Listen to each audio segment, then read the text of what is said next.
¿Qué es en el ser vivo medir? Esto es una propuesta de un físico y biólogo teórico, Howard Patty, desarrollada por Robert Rosen, quienes señalan que medición es toda interacción entre un sistema observador y un sistema observado,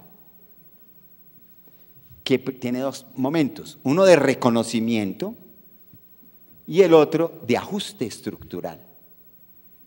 Las estructuras biológicas no son máquinas rígidas, afortunadamente.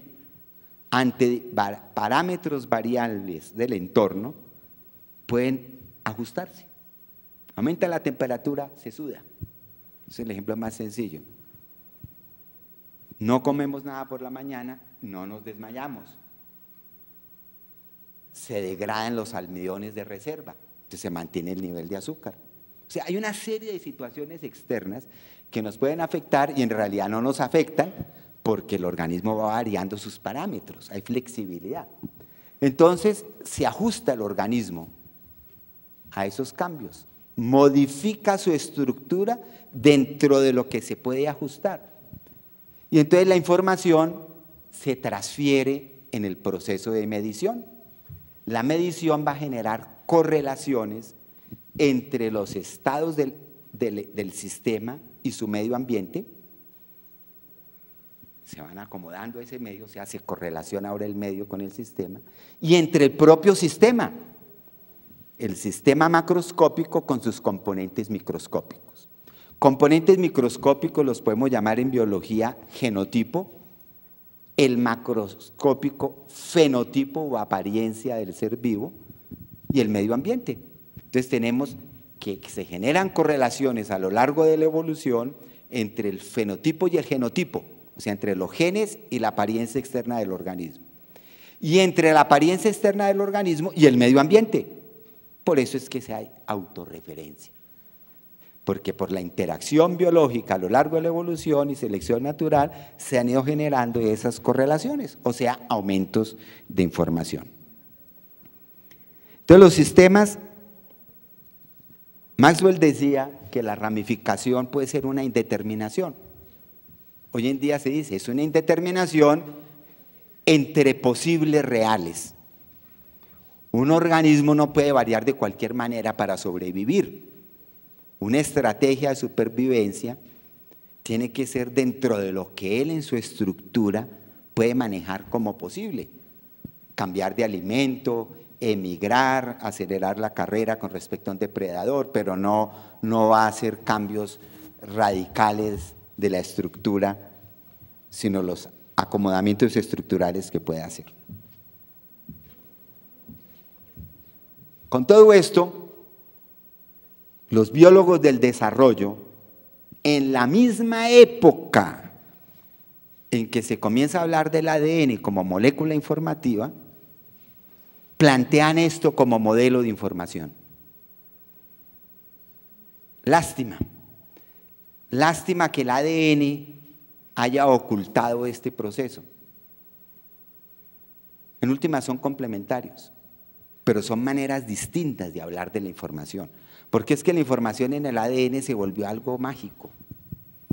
Uno le dicen que tiene hasta que usar un champú con ADN, como si son cosas absurdas que hablan, como si el ADN fuera una molécula mágica que da vida. No, es un registro informático, punto. Muy importante, importantísimo si quiere, pero no es una molécula sola que explique el proceso de la información. Los biólogos describían la información de esta manera, los biólogos del desarrollo, y ahora esta es una manera que se ha retomado hoy en día.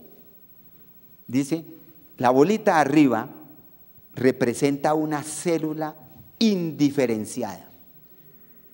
Todavía no se ha duplicado ni se ha diferenciado en el proceso de la conformación del nuevo ser vivo. O sea, tiene muchas posibilidades. Los sitios de abajo son los sitios diferenciados. O sea, a medida que se divide la célula, se va diferenciando. Luego, entonces, hay muchas posibilidades de partida. Pero el destino de cada célula se va definiendo en un proceso de bifurcación. que Maxwell denominó aleatorio, porque no sabemos los factores que hay ahí. Hoy en día llamamos indeterminado, porque depende de la información del momento. ¿Cuál información del momento? Sí, las células se van diferenciando porque también miden e interaccionan con el medio ambiente celular que está en ese momento. Y eso define si la célula va a tomar este camino de la diferenciación celular y se va a convertir, por ejemplo, en célula esquelética, o si la célula va a seguir otro camino de diferenciación celular y se va a convertir en célula nerviosa. Células muy distintas, pero que provienen de las mismas. Porque hay una serie de factores químicos que hoy en día los llamamos factores de crecimiento y diferenciación celular. Y eso hace parte normal del conocimiento normal de la biología celular hoy en día. Más aún, se llaman señales, o sea, tiene un componente semiótico, señales que interpreta la célula. Si esa sustancia química está más o menos alta, o se va por un lado o se va por el otro. Luego, ¿qué se está hablando aquí? Que la célula en desarrollo es como ese demonio de Maxwell o como ese IGUS de Zurek, un sistema que capta información de su entorno inmediato y en base a eso se ajusta para diferenciarse y generar entonces el proceso del nuevo ser vivo. O sea, aquí se está hablando de información en un sentido más integral. Y el ADN, sí, el ADN está ahí, porque lo que dice Badenton, que es el autor de esta fórmula, es que el ADN es como el que da la topografía general. El mundo de las configuraciones posibles de alguna manera está definido por el ADN, pero el camino real que va a seguir el proceso en su diferenciación está dada es por la interacción de la célula en desarrollo con su medio ambiente inmediato. Porque ustedes saben que el ADN de una célula nerviosa es el mismo ADN de una célula ósea dentro del mismo organismo. Y el ADN del chimpancé es igual al del humano, y etcétera. O sea, el ADN nos da los patrones comunes, no las diferenciaciones del momento. Las diferenciaciones del momento nos tienen que ver es con la interacción con ese medio y el manejo de la información del medio que hace que la célula tome un camino o tome otro. Y en biología, hoy en día entonces se dice que el flujo de información tiene dos sentidos. De los genes hacia arriba, digamos, hacia el metabolismo, lo fisiológico, el desarrollo, la conducta, muchas de esas cosas son manifestación de posibilidades dadas por la constitución genética. Pero también hay la información de arriba hacia abajo, la azul. ¿Por qué? Porque a medida que el individuo se va desarrollando, cada vez hay más factores externos que inciden en su posibilidad de vivir o no vivir y de ajustarse a esas condiciones de vida. Por ejemplo, el metabolismo. El metabolismo me va a decir qué genes se expresan en un momento determinado y qué genes no, y en qué tejidos. Y hay una restricción ahí. Y el metabolismo es una respuesta a señales externas.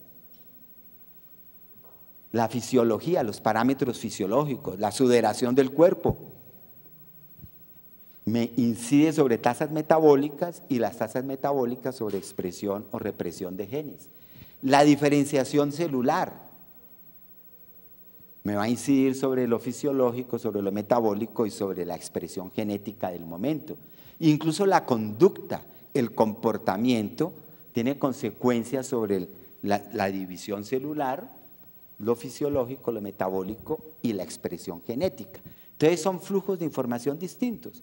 El de los genes es la información evolutivamente acumulada por los seres vivos en toda su historia, información que en últimas venía del medio ambiente, pero que se fue incorporando a la estructura, poco a poco. Y ahí quedó. Y que es como la memoria del sistema, la memoria genética, histórica y evolutiva del sistema biológico. La azul es la información RAM, la información de uso del momento, la información que se tiene que manejar sobre las condiciones del momento para poder actuar. Y entonces esa depende de información ambiental, pero de la información ambiental del momento. Si no es lo mismo si ahorita estamos en Bogotá que si estuviéramos en Girardot sin aire acondicionado, ¿sí? Ya habría un tipo de ajuste a esa condición del momento. Entonces, son los ajustes de la condición del momento. Y el organismo que no se ajusta, es organismo que no sobrevive, y si no sobrevive no pasa el test drástico de la selección natural que habló Darwin. Entonces se necesitan flujos de información permanente, de arriba a abajo, o sea, del medio hacia el organismo, y de las posibilidades de la información capturada evolutivamente que uno recibe para responder en ese momento. O sea, la información es doble. El flujo informático en el ser vivo sería doble para poder explicar por qué la vida se ramifica, como decía Darwin. O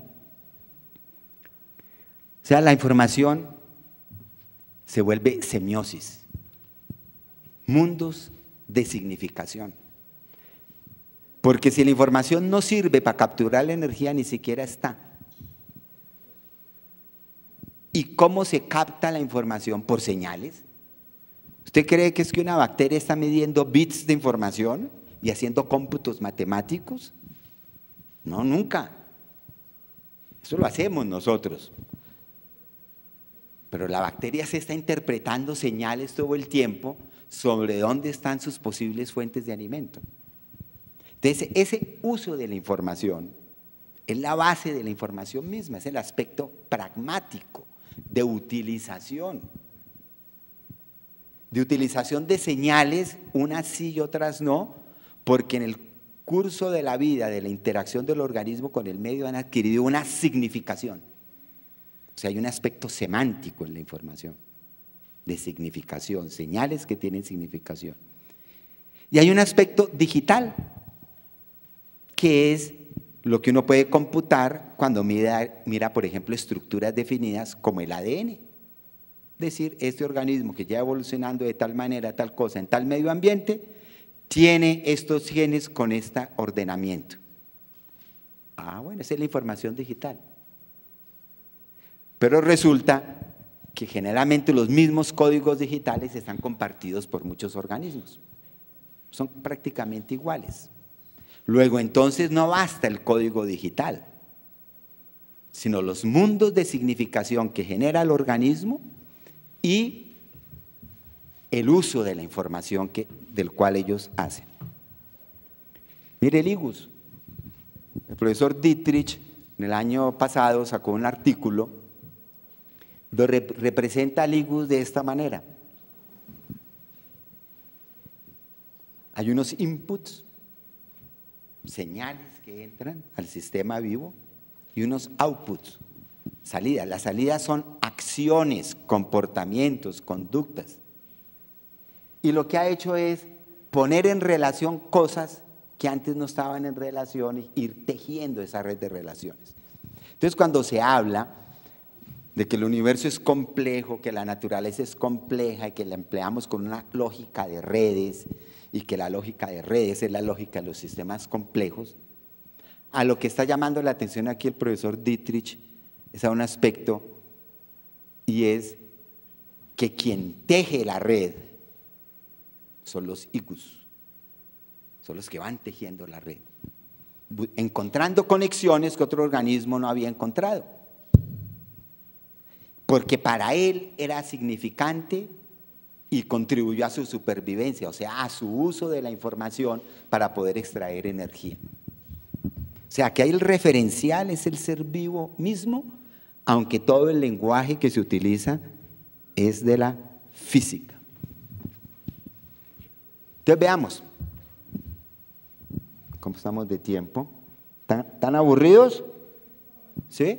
¿No? Bueno, con después de esta pasamos a la parte sintética final conceptual. Aquí tenemos 3 tiempos, ¿sí lo ven? T1, T2 y T3 y un sistema delimitado por una caja punteada. ¿La ven? Sí. La caja punteada determina el medio ambiente. La pongo punteada pues porque el sistema es abierto y no es completamente cerrado. ¿Qué observamos dentro de la caja grande punteada? Una caja pequeña. En el primero tiene solamente una pared, en el segundo tiene 2 paredes, en el tercero tiene 3 paredes. Eso ahorita veremos por qué. Pero la caja tiene 2 instancias.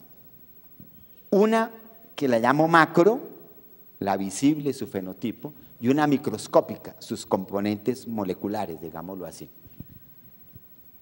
Fuera de eso hay un objeto externo, OD, que hace parte del sistema dinámico de la naturaleza, o dinámico, llamémoslo, y adentro tiene un OI. ¿Sí lo ven ahí arriba? Bueno, esa es la parte fundamental. Los sistemas vivos tienen una imagen codificada de los elementos externos que son significativos para él. ¿Cómo? En forma de cuestiones puramente moleculares. No son las imágenes abstractas que nosotros nos imaginamos del mundo y que son exclusivas de la construcción humana, tal vez, aunque algunos dicen que no, que los micos con neocórtex y las aves tienen también representaciones muy abstractas del mundo.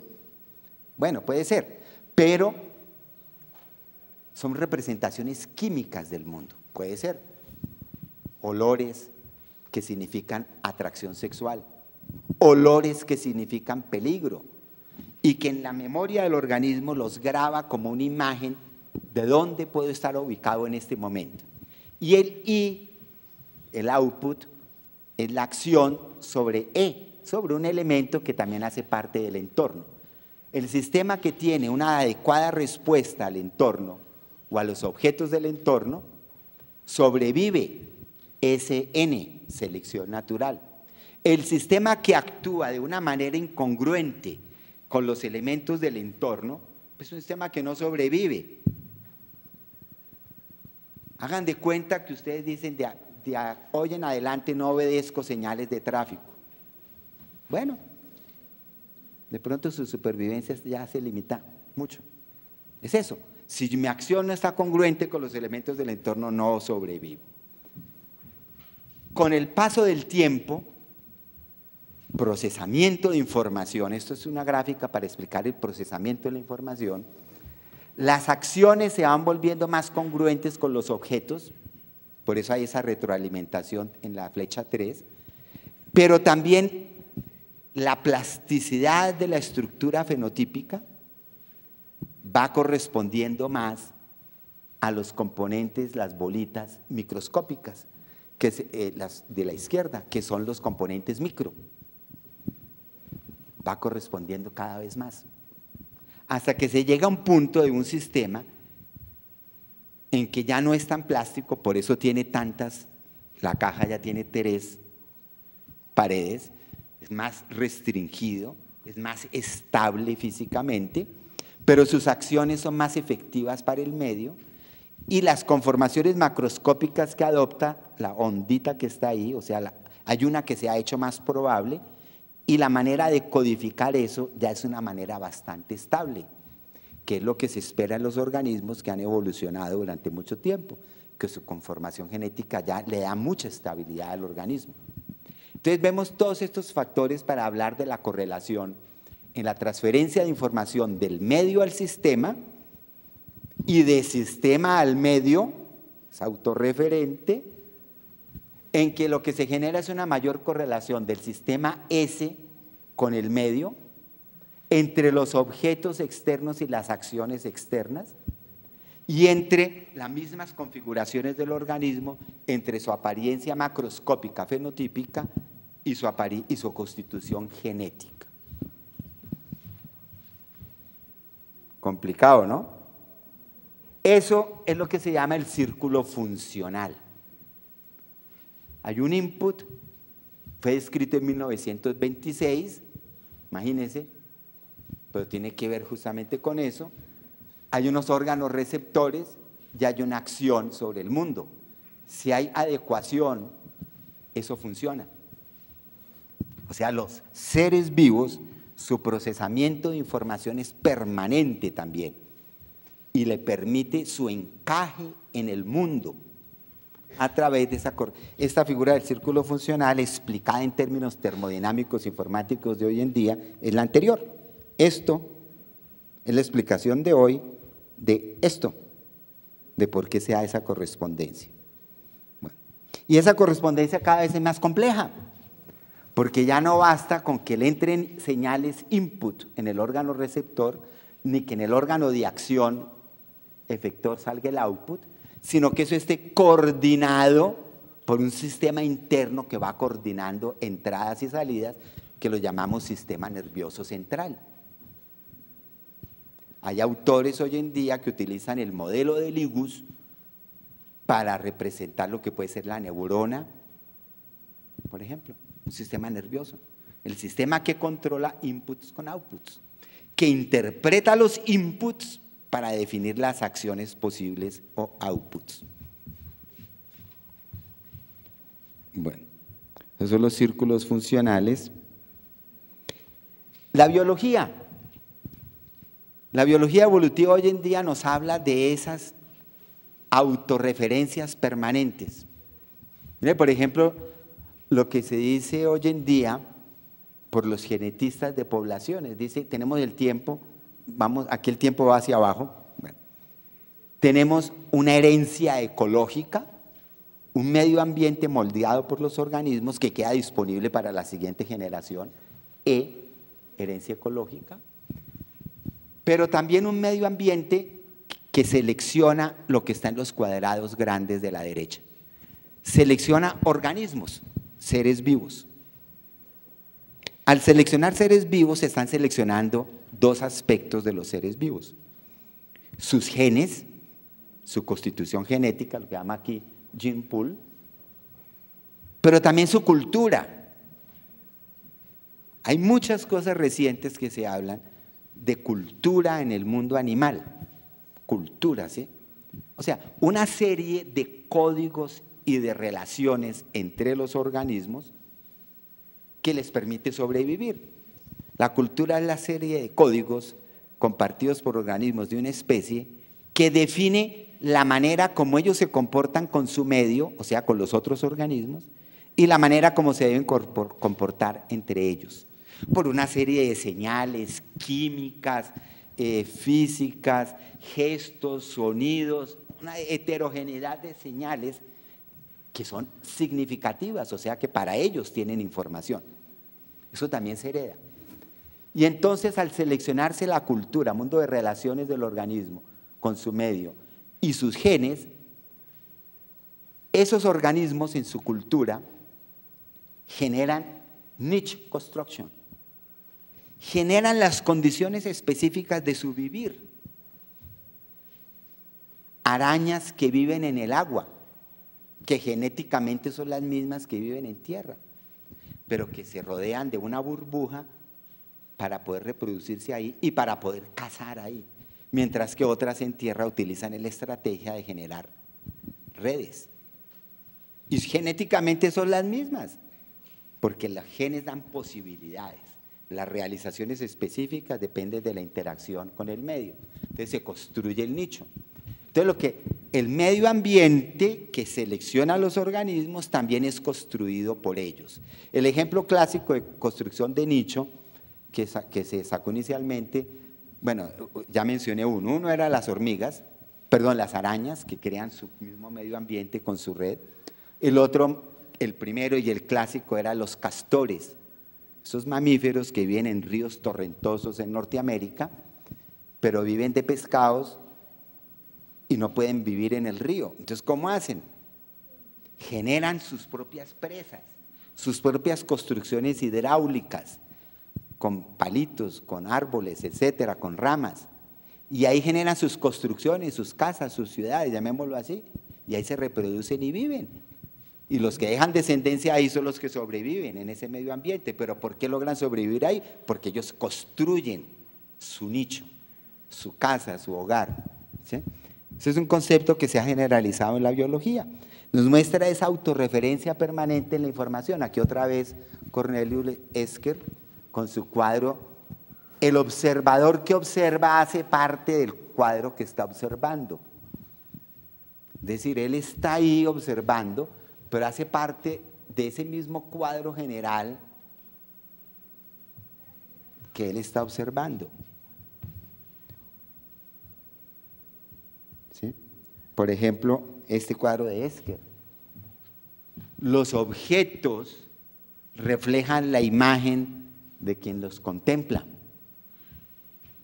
Eso es una de las ideas del modelo de Higgins. Así como el organismo capta información del ambiente, el ambiente tiene la impresión del organismo, porque el organismo con su sola presencia y su sola acción en el medio ayuda a configurarlo. Si es otra manera de expresarlo, ¿no? Hay muchas ideas de la autorreferencia. Ese es el libro donde me refiero a estos temas, Los demonios de Darwin. Espero que con lo que les he hablado ya se les quite el miedo para leerlo. Estos son artículos internacionales a raíz del libro, que han salido bastantes. Esta es otra vez la imagen de la autorreferencia. ¿Cuál es la mano que pinta la otra mano? La información de dónde arrancó, para decir que la información era el proceso, no una de las dos manos, sino ambas, y el proceso que permite la aparición de ambas. Y por último, existe una definición de información, mira aquí la autorreferencia otra vez, que tenga todos estos elementos. Sí, existía. Ahora nos estamos dando cuenta que existía, pero que había sido formulada en unos términos muy vagos y generales, pero que sí. Aristóteles habla de la información como embriogénesis, o sea, poner la forma en, y distingue en el proceso de información o embriogenético tres aspectos: la potencia, la forma y la entelequia, es decir, las posibilidades intrínsecas a la materia.